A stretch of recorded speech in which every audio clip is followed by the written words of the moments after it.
Dove andate così di corsa? Ci serve subito una tromba. Che? Una tromba. Una tromba? Ma qui non si vendono trombe. Ma sì, una tromba, sa. Ah, io non ho voglia di scherzare, andatevene.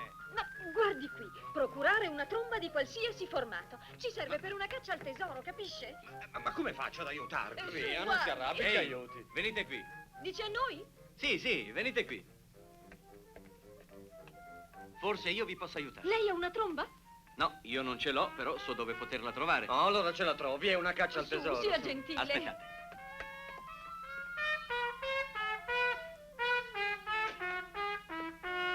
Prestami la tromba, per favore. Ma che fai? Lasciamela, devo ancora esercitare. Ah, me l'ha chiesta una bella ragazza. Esercitati con questo.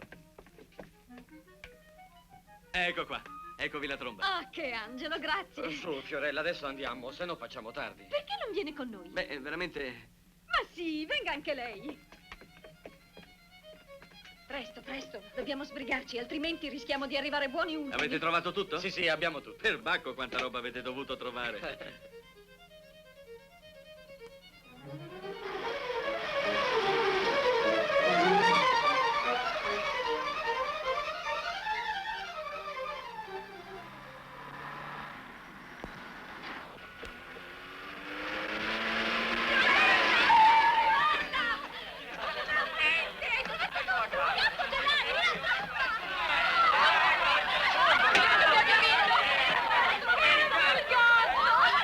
Sì, ho tutto, anche la tromba.